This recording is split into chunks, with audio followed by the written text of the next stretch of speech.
Hi, I'm Georgia Patton and welcome to Board to Boss, the podcast where we dive into real, unfiltered stories behind building a business. I'm not an expert or a self-proclaimed business guru, I'm just like you. I'm here to listen, learn and soak up the experience and knowledge of others in the hope of bettering myself and my business. This podcast is proudly brought to you by Board George, the go-to designer sunglasses brand from New Zealand, crafting premium polarized sunnies.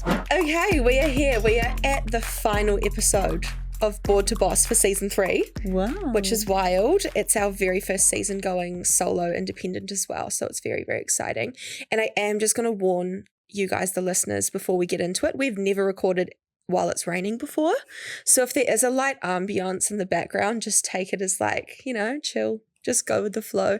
And if there's any heavy breathing, I have been having Braxton Hicks this morning. So just powering through for the last episode. I am not equipped to birth a child, but I can figure it out. Oh, okay. So I actually have Jess Quinn with me today, co-founder of the Cyclist, Cadence, and also you have your very own social media presence and content creation. Mm-hmm. So we have quite a bit to go over today, which I'm really excited about. Me too. This was on my vision board for so long to come on your podcast. What? Yes, I'm an avid listener. When you first came out, I just started listening to it. I don't know how I found it, and I just love a business podcast, but I found yours really relatable. And then when I saw you were doing a second season, like I was like the person who, I think, was it Tuesdays that you released? I can't remember what day it was, but I was like waiting for the day. Really? And then I was like, maybe one day I can go on, because I knew I was launching a business, but I was like, this will be years away because we haven't even properly launched yet, what we have now. But at the time when I was having this manifestation, and here I am. When you reached out, I was like, are you kidding? And I only reached out, I think, last week because we had one business pull out last minute. Mm-hmm. And I was talking to my sister and I was like, who do I get on? And I have a list of, like, we have so many businesses reach out to us now. And my sister was like, what about Jess Quinn? Oh my gosh. I know. And then I was like, no, that's perfect. I've just seen the PR for the new launch. Mm-hmm. Always wanted to chat to you. So I was like, okay, perfect. I hit up your PR agency and here we are literally 7 days later. So perfect. I was very excited. So for the listeners, let's just set it up. Do you want to give like a 2-sentence overview of what the Cyclist and Cadence is, and then we'll jump back into like your social media? Definitely. The Cyclist is a women's health community. We started on the back of Catherine and I, my co-founder Catherine Douglas, on our journeys with endometriosis and fertility, and just realized, why were we not taught all of this in school? So the Cyclist is the women's health community. We don't really make any money off it. When I say really, we don't make any money off it at this current point in time, and don't have any plans to. It's literally just a community. Yeah. And then Cadence is our women's health supplement line that is a sister brand to the Cyclist, which has literally just launched. We launched a week ago yesterday. So exciting. I'm excited to get right into that. But first, let's go back to your content creation journey, because that's been quite long for you. Yes. Do you reckon you were one of the first to kind of go about I that think life? I was. I had like Australian influencers claim like I was the first influencer, and I always get an ick, so I don't want to say it because I was definitely not the first. There was like all the beauty artists, but definitely in the early days of influencing. It was actually 10 years next year. 10 years? Soon. Yeah, so 2016 it all started for me. Wow. And to the point where when it all blew up, which I can speak about briefly, I had to go find someone to help me because I was like, what is going on? So basically I did a photo shoot. I'm an amputee for people who don't know that, and I was really passionate about normalizing different and getting different bodies out in the world. So I did a photo shoot, and I was like, maybe I could become a model, or, maybe if I used my body, then I could be on a billboard somewhere and someone would walk past it, a kid on their way to school or a woman, and feel a bit better about their bodies. So that was my intention. And I had about 1,000 followers on Instagram at the time, just friends and family posting what I ate and my dog and terrible filters and stuff. And terrible filters? They were so bad. So bad. I can't remember what it was called, but it was terrible. Valencia. Yes, Valencia. Thank you. And then I posted this photo, which was really raw, like just my prosthetic leg with a running blade. Like you couldn't not tell that I was an amputee. Overnight, it actually completely went viral. I was hanging out with a friend who's super cheeky, and he was like, did you know you can buy followers? And I was like, what do you mean you can buy followers? Like, who would want to buy followers? That's crazy. And he's the kind of guy that would just like sneakily buy me followers. And we're having dinner, and we just had this conversation. Like, this is no word of a lie. He tells the story all the time too. And I was looking at my phone, and it just started blowing up, like ping, ping, ping. And I was like, you've bought me followers, you dick. Am I allowed to swear on this? I was like, oh my God, you've bought me followers. And he was like, I swear on my life, I haven't. Went and checked the photo, and it was completely blowing up. So I got about 10,000 followers overnight. No. Yep. And then 70,000 within, I think, the space of 3 months. And I had 7 Sharp calling my work for interviews. What? Like, it was out the gate. It was just so wild for people to see someone with such a different body and in it was kind of a beauty sport kind of photo shoot, and people were just it was just really different, what people hadn't seen before. So it went viral back in 2016, and then very quickly I started getting like people messaging me, be like, can I send you this thing? And I was like, what do you mean, can you send me this thing? Like I wasn't really a content person. That would have been so new back then as well, sending product to someone who has a social media presence. Definitely, it was wild. And the only person, so my friend actually knew of Jay Reeves, and so that was the only person I kind of knew in the media, and so he arranged a coffee for me to go meet with him, and I was like, what do I do about this? Like, there's all these people, I had like 80,000 followers at the time, like it's wild. And he put me on to Brooke Howard-Smith, who really quickly became my manager, and Brooke Howard-Smith owns a company called We Are Tenzing, which is now an influencer management company, but at the time I was their first influencer. They now have hundreds, but they were actually an athlete management company back in the day. So he was like, I think I can help you, and we worked together, and Bob's your uncle, really. What was the job you were working when all of this blew up? I don't speak about this often, but I actually studied fashion design at uni. Did you? Yeah, and then went into product design for my postgrad. So I did uni for 4 years and then got a job in product design afterwards. Oh my God, fashion design was my ultimate goal. But coming out of high school, like you're dreaming if you think you're going to get a job in fashion. Yes. And everyone tells you that, so you just don't do it. I was dreaming, and ironically, I've ended up in it now. Yeah, true. I'm not going to say it's a big regret because I don't like to regret things, but I'm like, what have I done with my fashion degree? Absolutely nothing, but I still think uni has a time and place. Did you enjoy it? I did at the time, but I think, fashion just wasn't for me, but I enjoyed uni, and kind of you learn a lot through the process, but I wish now, doing what I've done now, that I had done something more like business or something. Yeah, but you can never tell, right? Like you never know where you're going to end up. I would never have thought I would end up here. No. And I did a year interior design course and then moved overseas because I got rejected from uni. You can never tell where you're going to end up. No, and I kind of love it looking back. I mean, I can touch on this a bit later, but how if I hadn't done the degree, like it has all led to where I am now, which is so epic. So it's quite cool to get to a point where you look back and you're like, wow, all of those dots aligned, and you wouldn't have thought any of them would, which is really cool. And that's super common with a lot of the panels that I go and speak on, is that your career is not linear. No. It's never a straight line, and that you can hit so many speed bumps and so many different career milestones. Like, fuck, the amount of jobs I've worked over the years to get to this point, never had any consistency.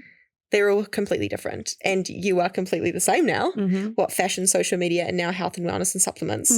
It's so wild. But then if I dive into my journey, like it all just makes so much sense. And my dad, he's a really incredible businessman, and I remember him telling me one day you'll look back, and because he didn't go to uni, like he's had the most wild path to get to where he is, and I remember him saying like one day you'll look back and it will all make sense. And it's wild to be in this position, and I'm sure there's more of it ahead of me, but to even be where I'm at now and be like, wow, it has all led to each other. So with content creation, that then became your full-time job.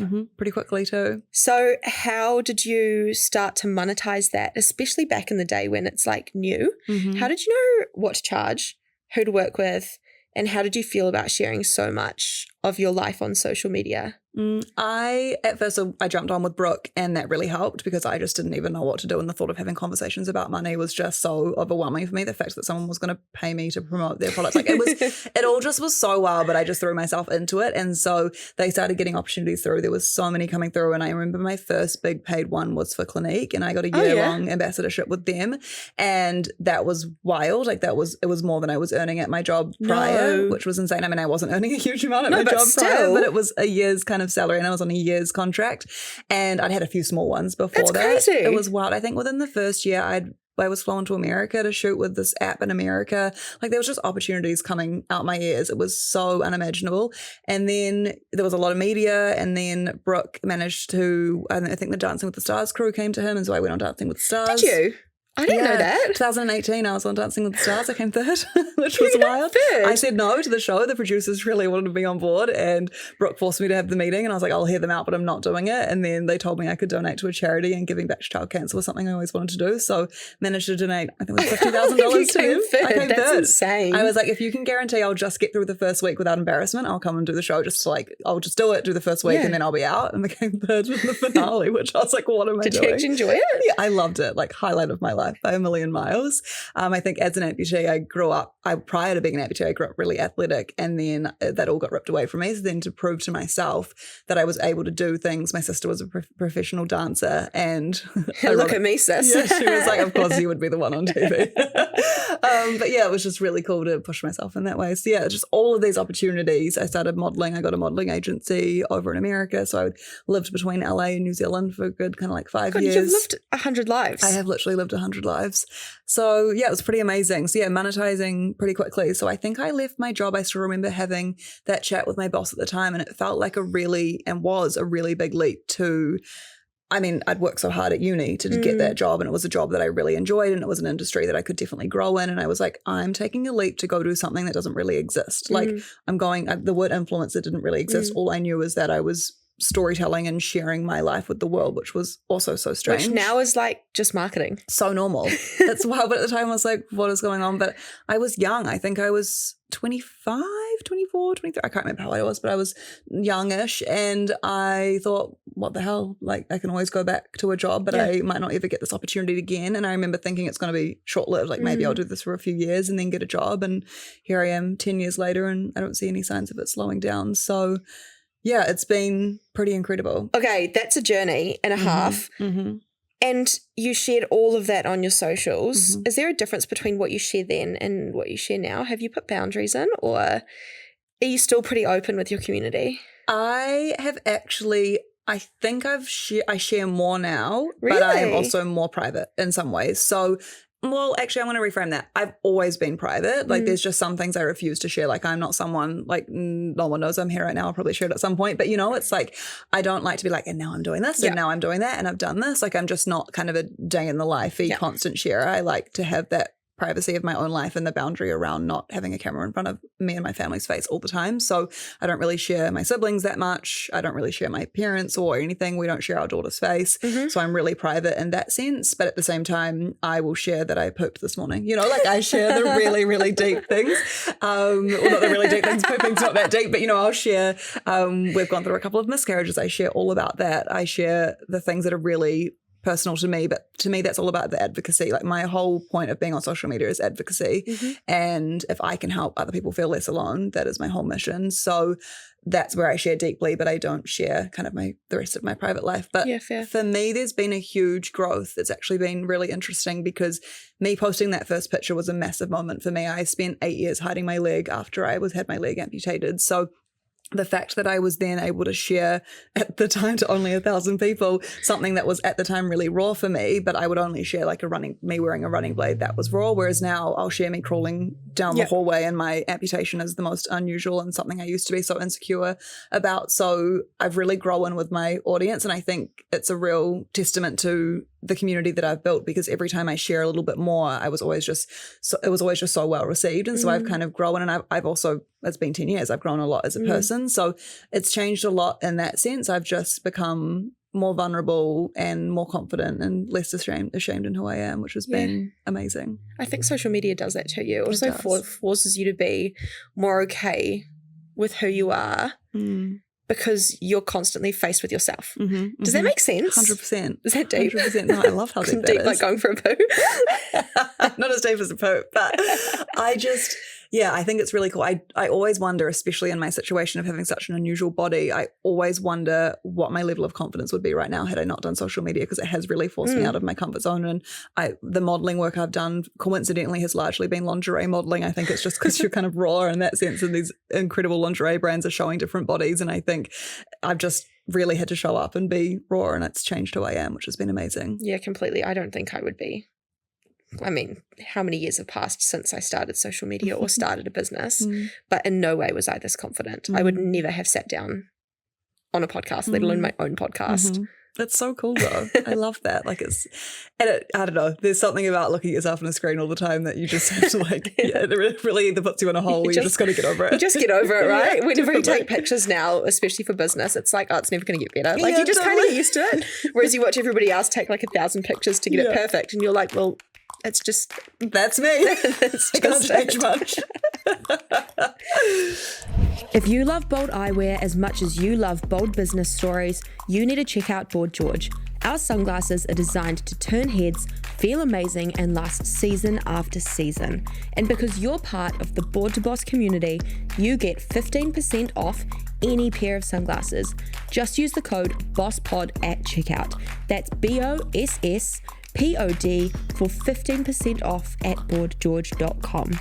So we've just touched lightly on your personal health journey, and that's played a big role in where the cyclist began. So what were some of those struggles that led you into meeting Catherine Douglas?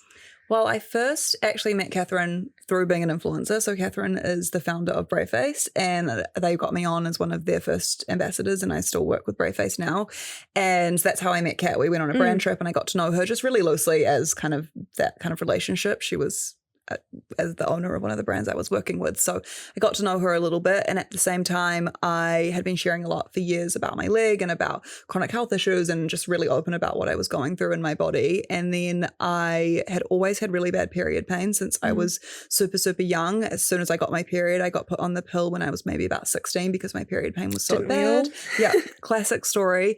And masked it for a really long time, decided to come off the pill, and then realized that my period pain came back with a vengeance. And it wasn't until I met my husband that he had obviously dated other women and was like, most women I've dated are in the fetal position and vomiting and crying each month and wanting to call an ambulance, whereas I was. So it was actually in meeting him that I started to realize my experience wasn't normal. It had been normalized for so long by doctors who were like, oh, it's totally fine, period pain's normal and totally fine to have the gut issues that you have, etc. And then, so I was going through this, I kept this all really private. It just, I don't know, I think it was at a time when people weren't really speaking openly about periods. And also I was so fixated on my advocacy around normalizing different and disability awareness that was just the path that I'd chosen. And then my husband and I started trying for a baby, and 6 months in kind of had no luck and my pain was getting worse. And I didn't know what my fertility was going to look like after all the chemo that I'd had, and then added the period issues. And I was like, oh, I might just get this investigated, and got put onto an amazing gynecologist and really quickly got put into surgery for suspected endometriosis. And I was diagnosed with stage 2 endometriosis that got removed. 4 months after that, we had continued trying for our baby and fell pregnant, which was the most exciting moment of my life. Unfortunately, we had a miscarriage with that little one. So we were about a year into our journey at that point. So then losing it after trying for a while was, and like so much wonder and hope, was just heartbreaking. And then it took us almost another year after that to fall pregnant. And so all of this time I kept this journey super private. It just felt like it, I think now, like I was so used to advocacy, but this now wasn't just about me. It was about an unknown person, but also about my husband and my family who were kind of in on it. So we just kind of went through it together. And then I ended up falling pregnant just prior to starting. We were about to actually start some treatment to fall pregnant, and I ended up falling pregnant naturally, which was unreal. I was 12 weeks on the day of our wedding. So it was the most beautiful timing, and fell pregnant with our daughter now, Marla. And that was 2 years ago. And we kept our pregnancy quiet until I was about 20 weeks. I just wanted to really feel confident with it, and also just keep it special. It's, again, the privacy that I like to have in my life. And yeah, that was a long journey. And when I shared our pregnancy, I also shared what we'd been going through, and my DMs have never been so full in my life, and I just did not expect that. And I think for me, I've always leant into or been inspired by my audience a lot. Like I kind of feel like I'm alone in something I'm going through. I didn't know a lot about endometriosis until I was diagnosed with it, and so I was like, oh, it's just this thing that no one has, you know, oh guys, I've got this rare disease that no one knows of. And then to see my inbox just flooded with women who suspect they have it or who have it and have been battling in silence for so long, and women with PCOS, and then other women who were also trying for babies and gone through miscarriage, which I ended up speaking really openly about miscarriage.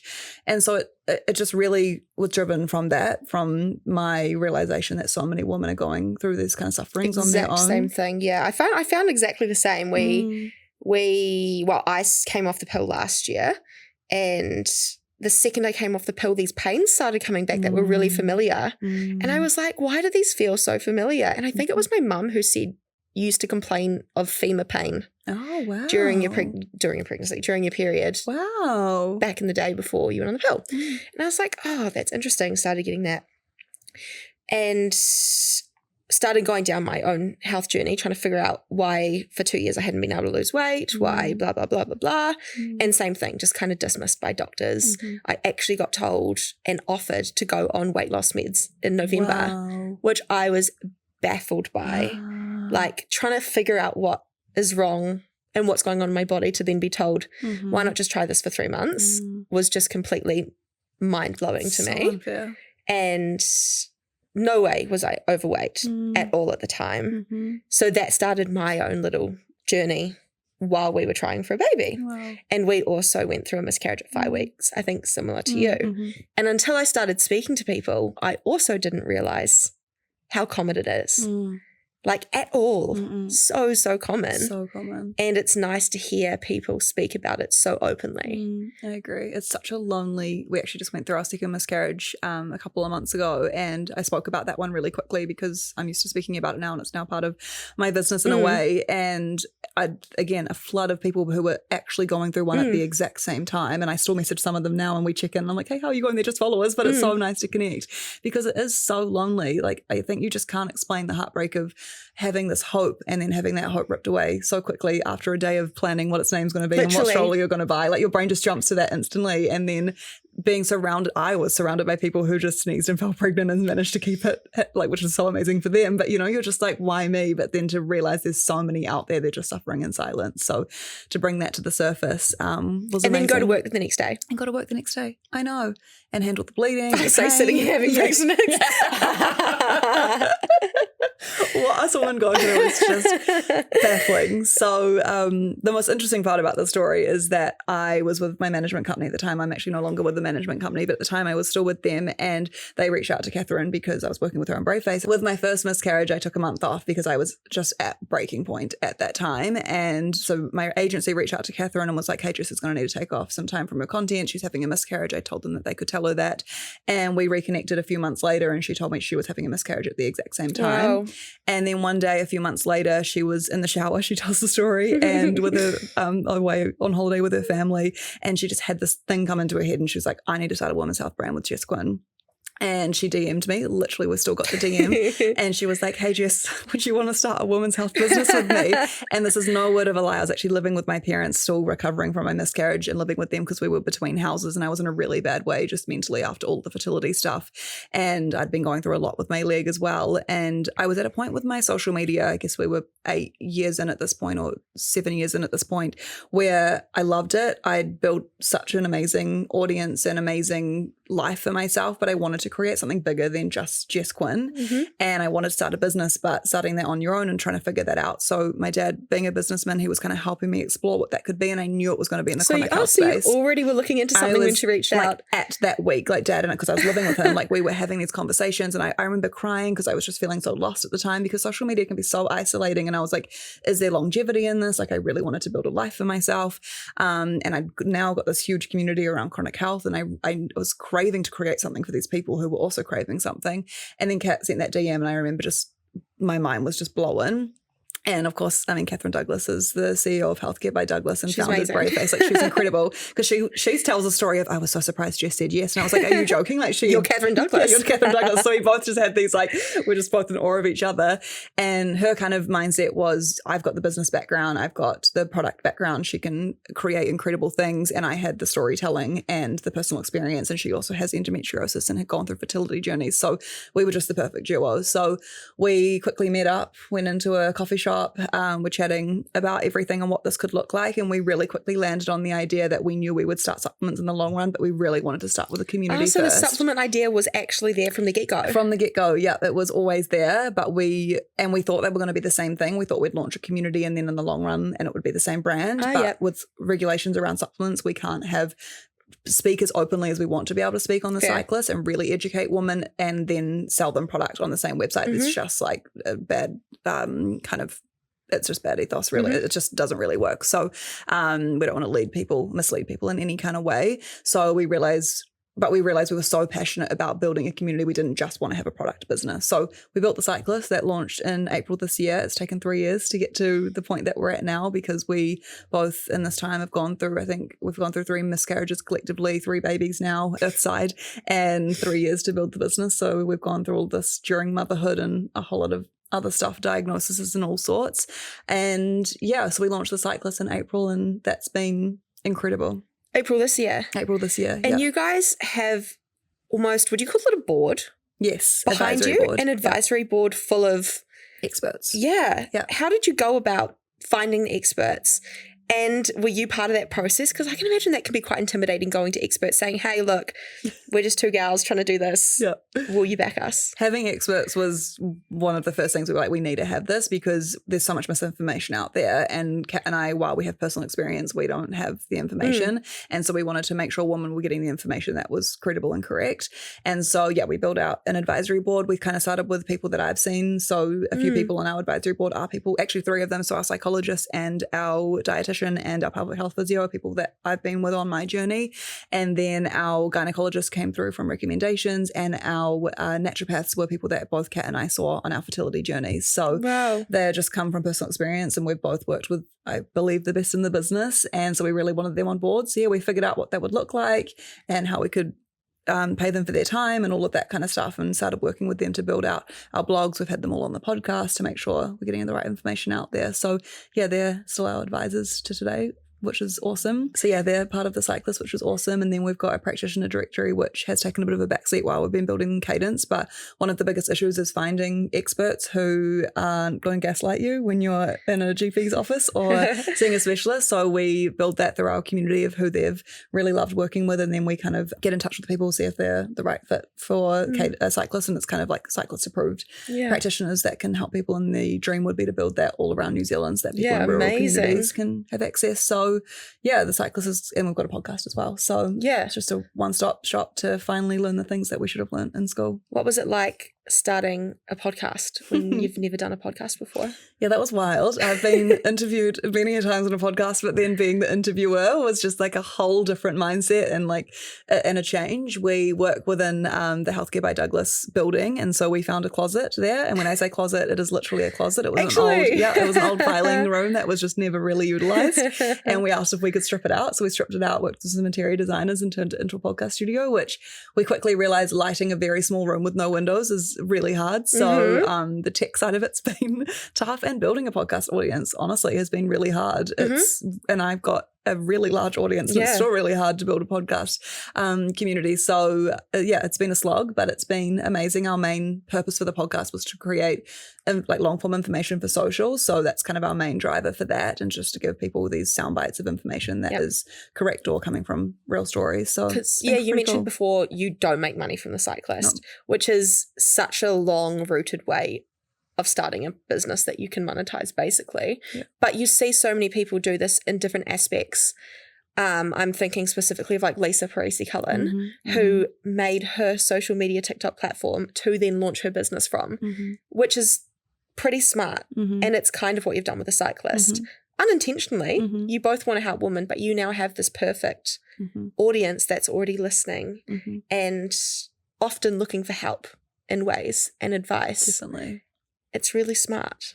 Yeah, and it's been really cool for me because I also didn't want to, like, I talk about both of them on my own personal channel, but at the same time, I know there's a lot of people on my personal channel who aren't just there for my women's health journey. So to have like this niche community is so epic, and I can kind of keep up with the DMs a little bit better, and just I know what it's all about. It's this niche community, so it's awesome.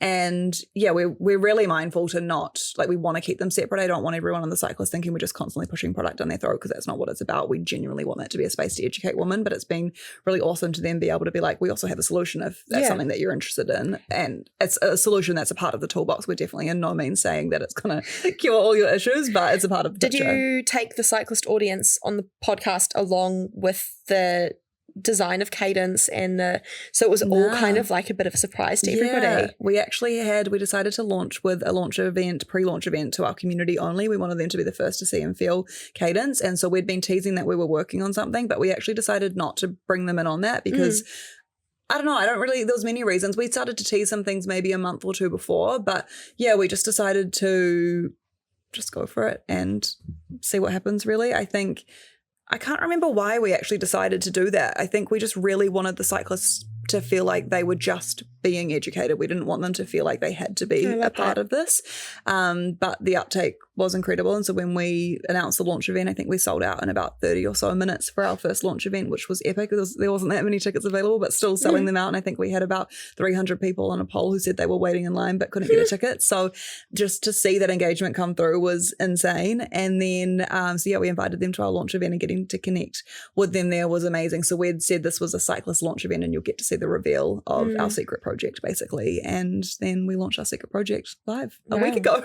So what was the event that you did for the cyclist? We decided to do it around cycle syncing and educating women on how to listen to their bodies. So we had it at Sala, the workout studio, and we had this kind of idea that we did the event completely ourselves, and we had the idea to have a panel where they could learn about it. And then after they'd learned about it, we'd then break off into 2 workouts. So whether they were in their kind of luteal phase of their cycle or whether they were in their follicular phase of their cycle would determine which workout they're doing or just what they felt like in their body. So all of our snacks on the day and our smoothies were all around cycle syncing. And so then there was a yin yoga available, and then there was a high intensity workout as well.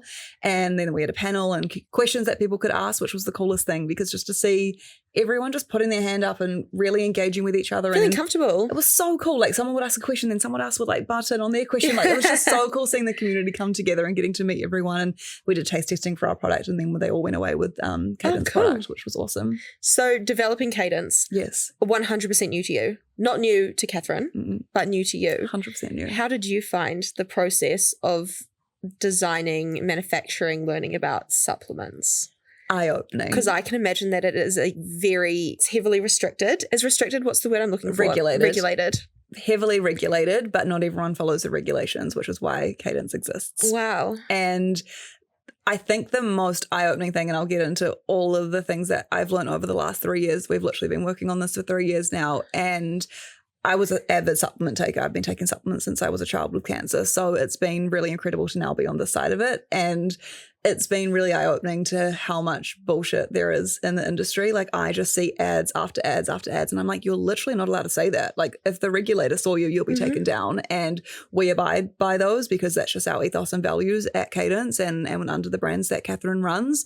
But so many aren't. And so we're competing with these brands who are selling promises of weight loss and all of these things that they shouldn't be claiming, yet we're competing with those people who are playing into, unfortunately, what the consumer wants, but we're playing by the book. So that's kind of a challenge that I see ahead of us. But for me, I just want to stick to our values. But yeah, so it's just been eye-opening to see kind of the bullshit and then seeing how much it takes to actually formulate a supplement that is well formulated. So we've been working with formulators for 3 years and internal and external naturopaths. We also wanted to advise with external naturopaths just because they're seeing people day in and out. So we wanted to make sure that what we're putting in our products actually what they would be recommending. And we started on the basis with our formulas of ingredients that Catherine and I found success with on our journey. So things like slippery almond, our gut product, chase tree and our hormone product, and inositol in our inositol dole product.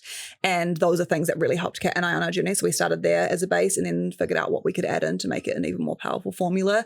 But there are so many regulations. We can't make things that are sold at a naturopath's office. There's a reason that they're only sold by naturopaths. There's regulations around what can be sold in store, basically. So Catherine has a ethos at Healthcare by Douglas where they formulate to therapeutic doses, which basically means all of ours are research backed in a way that the ingredients that are in them are backed by research, and we put the exact amount that has been researched into our products, whereas a lot of companies just do a sprinkle of this and sprinkle of that call it and make a claim. And I found that really interesting. I was listening to, I'm guessing it was one of your latest podcasts. Oh yeah, about the launch of Cadence. Yes, and how you physically, I might get this wrong, so do correct me, can only fit, say, like 3 products into a dose because of the amount of the products you have to have in there for it to actually effectively work, which I found so interesting because you think to all of your multivitamins or your powders that you're drinking in the morning that, you know, claim to have 7 to 20 different things in it. And when you put it so simply as to, no, there's only so much you can fit in a teaspoon. Like, it's such an easy way to put it, but I just had never thought of it that way. Definitely. Like, I follow a brand in America that I won't mention, and they... Are you sure? You don't want to mention No, I'm good. They don't want anyone coming after me, and they create a supplement, and they were like, you could take all of these, and she has this video of her, like, hands full of all the supplements she used to take, but I've made one that it packages in here, and I'm like, there is, like, no visually way. Look at that. All of those ingredients cannot fit in that bag. Like, something has to give. So, yeah, it's definitely true. And then there was also another thing you spoke about in your podcast, which I was trying to tell my partner yesterday, I could have butchered it, but I was also fascinated by this, is that there's not quite a regulation for people who are manufacturing supplements to specifically test for the product that they're getting delivered. So was there a certain herb or root that you guys ordered that wasn't exactly what you thought it was, which again means all of these supplement brands out there could be putting the wrong part of the plant or the there's not, you don't have to test, whereas at Healthcare by Douglas, that's part of the ethos. They will be testing. So we test every ingredient because you order the ingredients, and then we kind of get them made up at the company. And basically we chose to do that testing, which is an expensive undertaking, but we want to make sure what's going into the product is what we're telling people is going in the product. And one of our products actually was supposed to be, we were supposed to launch with 4 products, and it's now launching next year, which has actually been a blessing in many different ways. And we're really excited about this product. But one of the ingredients in that product kept failing, and we kept ordering different ones and it kept failing. And so we were freaking out because we're like, we're not going to meet launch. This is so scary. But we're not just going to throw it in. And Kat did mention that podcast for people not to freak out. Like, it's not like they're having some kind of, there's not cocaine in your supplements. It means you're doing the right thing. Totally. But it's really scary to think that there's a whole lot of people out there testing. And basically what it's saying is you obviously extract from a plant and maybe they've used the leaf and not the root or whatever it is, but the research is on the root. I'm generalizing here, but it's like the research isn't there for the specific part that has arrived. So I'm really proud to be working with a company who do so much testing on the products. And also I'm putting my face on this brand, and also I'm taking these products every day because I need them to help me because my gut is terrible. And so I'm not going to put something in my body every single day if it's not well researched, because I normally buy naturopath kind of supplements. So to now have something that I know inside and out what's gone into it and the testing that's been done is epic. So what are the 3 products that you launched with? We've launched with Grateful Guts, which is a gut support product. The main ingredient in that is slippery elm. I think that's the one I want to try. Yeah, it is out the gate. So I'm going to be truly honest. I got put on laxatives permanently for basically the rest of my life because people just gave up on my gut, including naturopaths. My gut was just a lost cause. I think I went through a lot of chemo and my endometriosis. I just got a bad place for gut issues. And I was like, let's do a gut supplement because people need a gut supplement. And I hoped that maybe it would help me a little bit, but I was like, there's no way it's probably going to help me because I'm a lost cause. You need to read Kat and I's DMs. Like, it is hilarious. Every day we're like, oh my God, I've done 2 poops. Or I'll message my husband and be like, the other day I pooped 5 times. Like, it was wild. And the product isn't a laxative. It helps you whether you've got loose guts or the firmer side.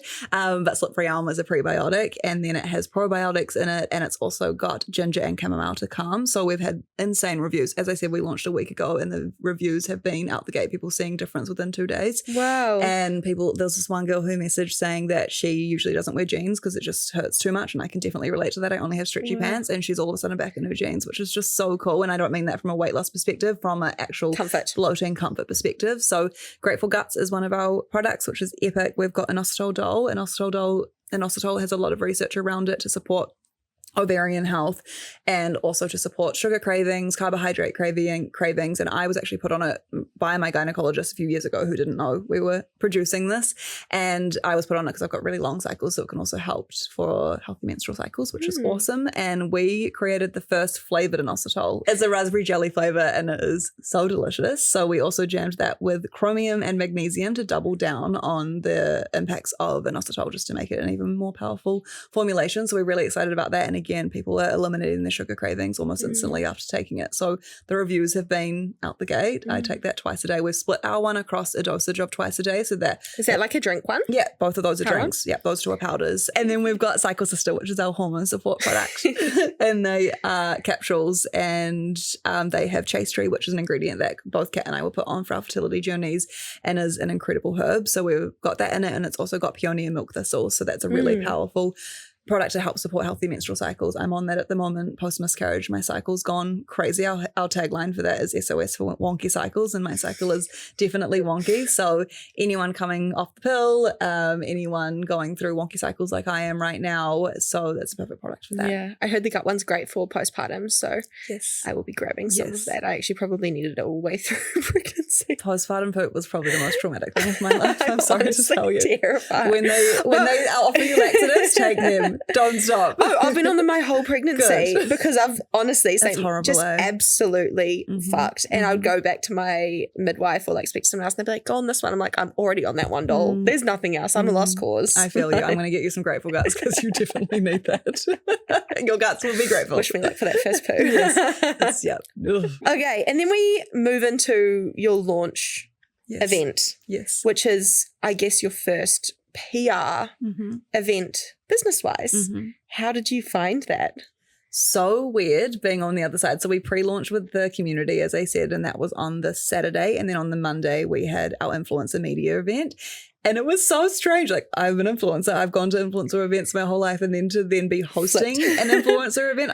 Obviously, I'm lucky a lot of them are friends, but I'm just like, it was so strange to kind of flip my mindset and then be presenting and speaking. And I hosted the panel, and yeah, it was amazing, but really, really cool. And it's been really eye-opening to work with influencers on the other side of things, like starting to get rates of people and figuring out engaging, working with them, and just the difference in what people charge. Like, I only know my own kind of experience. So it's been, really eye-opening. But the launch was amazing. We did decide to launch on our launch event day. So we went live with the website. Brave, we regretted that. So we texted each other in the morning and be like, why did we do this? We can't remember why we chose to do that.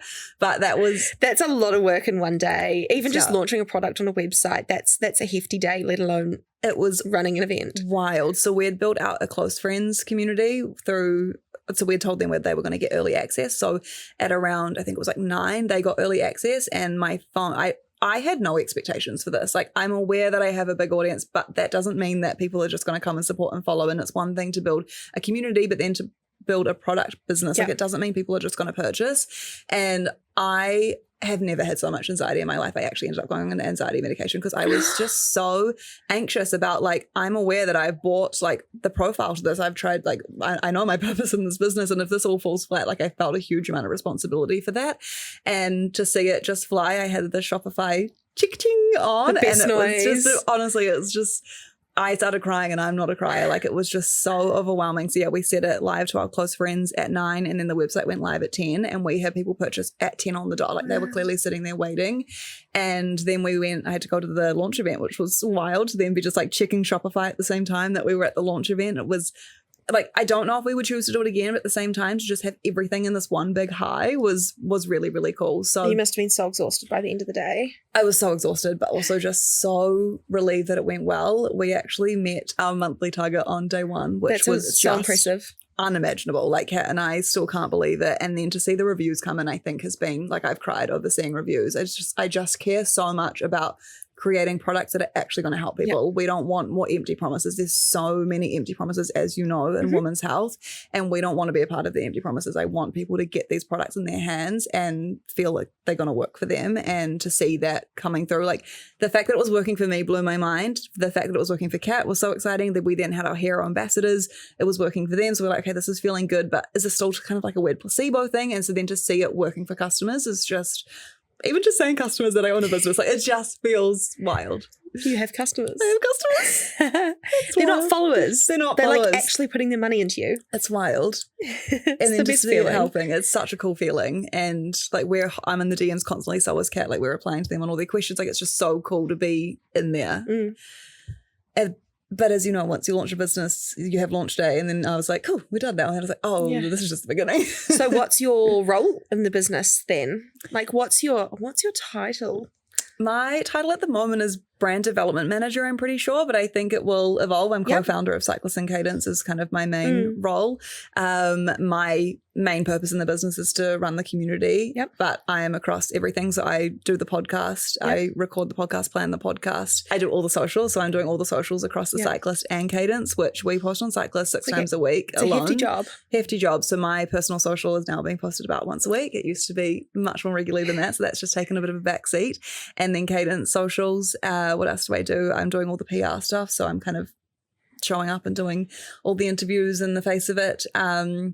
And then I'm also in all the NPD meetings. I have been the whole way. So I'm across all of that. I'm across everything, which has been really, really cool. I didn't want to just be the face of 100%. this. And I am obviously running all the social, which is what is time consuming, helping create all the ads. I'm doing all the influencer management relationships and briefing and all of that, which is all feeling really new at the moment. Because as I said, I know influencer work like the back of my hand, but only from my own lens. So doing it from a business lens is really different.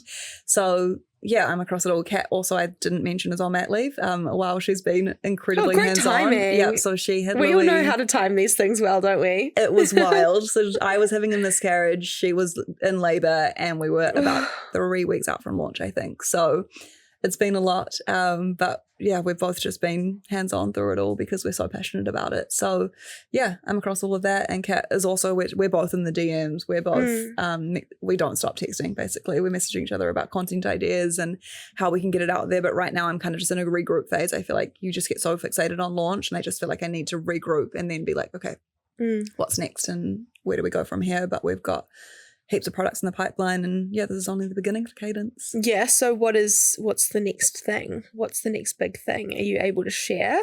Is there a time you can give us? I'm going to give it to you and then I'll let you know if I need to edit it out. Okay, perfect. I won't tell you what the product is, but we have our next MPD launch in February and then I think we've got another one closely followed in March. Wow, and so you've got a lot going on. We've got a lot going on. We just have so many products that have helped us so much on our journey, so we really want to get them out into people's hands, which is really exciting. So we're constantly taste testing in the office and trialing products, working with our team and formulating, and then we're having forward planning sessions around what we want to formulate in the future and the direction of the business. And then I'm also flipping my mindset into the cyclist and how we want to grow that community and keep educating women on their cycles and keep interviewing people on the podcast. So it's a lot. Is Cadence fully e-com? Or Yes. are you going to look into wholesale avenues as well? We will look into retail. At some point, we really want to build the brand ourselves and just have that kind of control for now. 100%. The community is obviously so important to us. We want to feel like we are owning that completely and really connecting with our audience because I think that's really important, especially because it's come off the back of Catherine's work and my community. It just feels so personal. So we really want to hold that as much as we can. But I'd say it will definitely be a plan in the long run. But at the moment, it's just D2C. Which is really exciting. So we just ship New Zealand and Australia at this current point in time, but we're already getting a lot of demand to ship globally. So we need to figure that out at some point. Figure out the bloody US oh my gosh, tariff situation. Yes. Oh my gosh, that sounds overwhelming. But yeah, that's just trying to figure out ads. We've got to go helping us with ads, which is really awesome. And yeah, figuring out where to. Another thing that we've learned is engaging with the community has been so awesome. Doing that in real life. And then I think off the back of COVID, people just really want to do things in real life. And I find, I don't know about you, but I find as someone who's on social all the time, once I connect in person, I feel so much better. It's like I build this like character of, oh, no one's interested or like people don't like it. And then to actually connect with the people and see the difference that you're making or the excitement that you're building, it's just so nice to do that in real life. So also I mean, you guys are only a week old, but for us putting faces to names, like we constantly see the same names coming through in person, and then you go to an event and they introduce themselves and you go, oh, yeah, I know your name. 100%. I just don't know your face. Yes, we had that at the Cyclist event because it's the same people often popping up and sharing their stories, and to actually get to meet them and hear their stories in real life is so cool.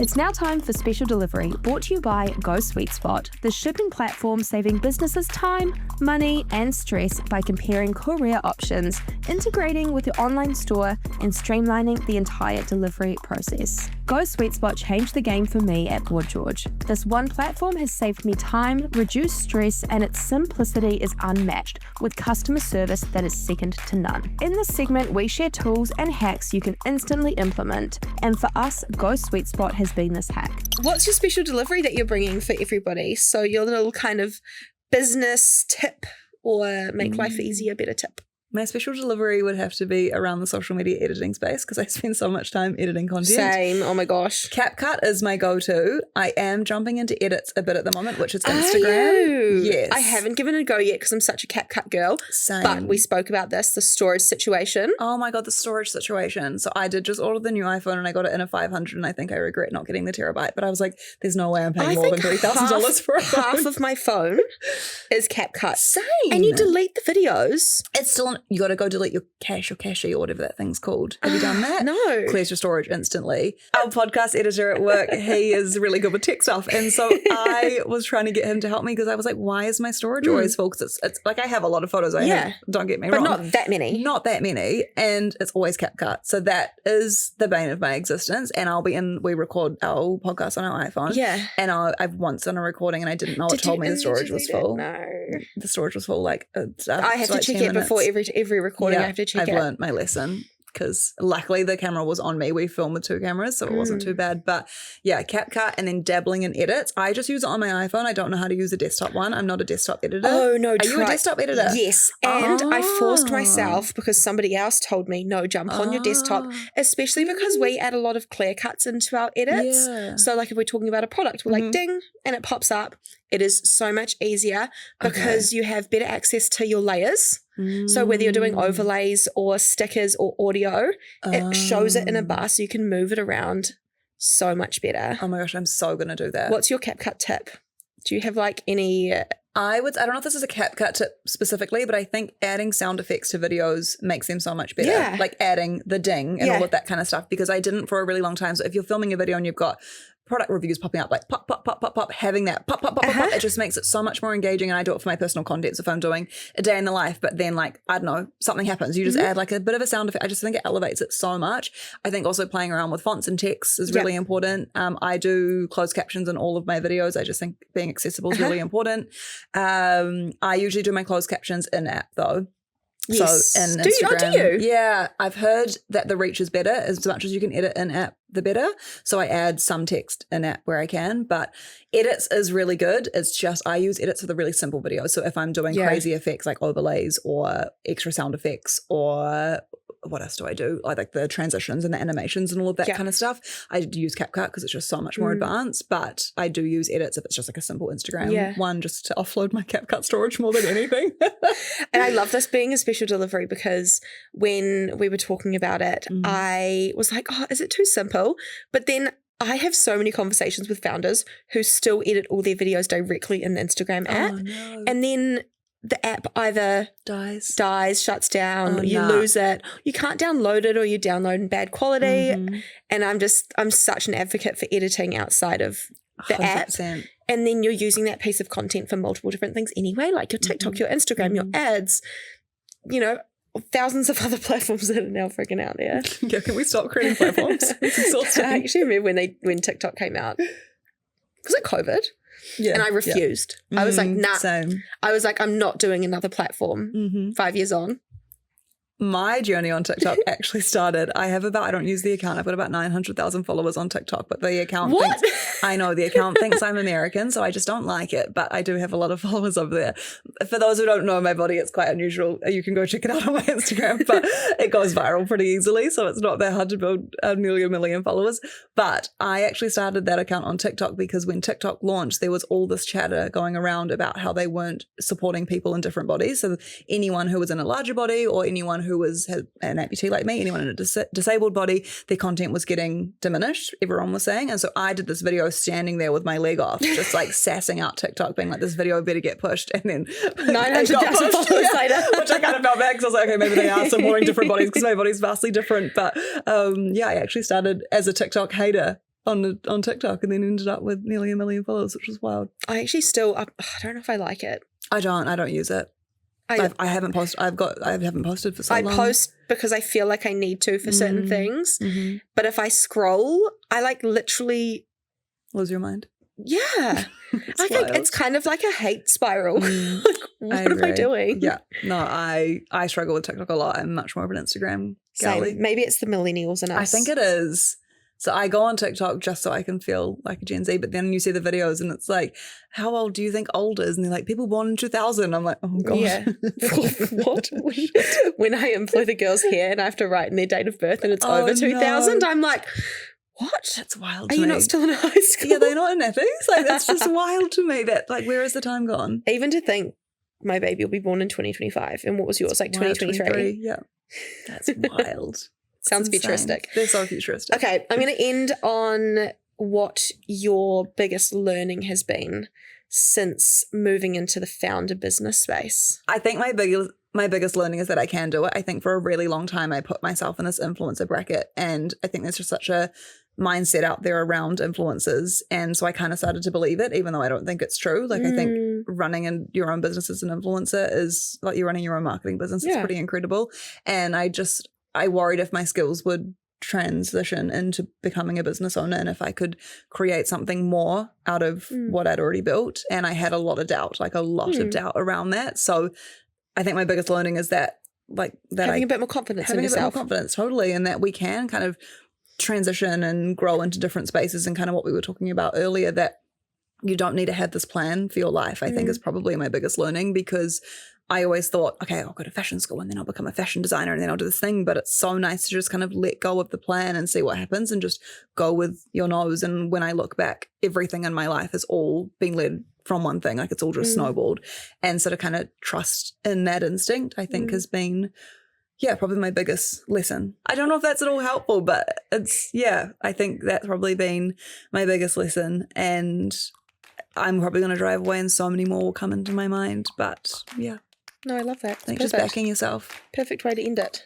Cool. Thank you for coming on. Of course, thank you. This has been so nice just to yarn and not actually look at the questions. I feel like we've covered them all anyway. I love that. So thank you. Thank you for tuning in to another episode of Board to Boss. And to say thank you, here's a cheeky little treat just for you. Use the code BOSSPOD at boardgeorge.com for a sweet little treat. And we will catch you next time.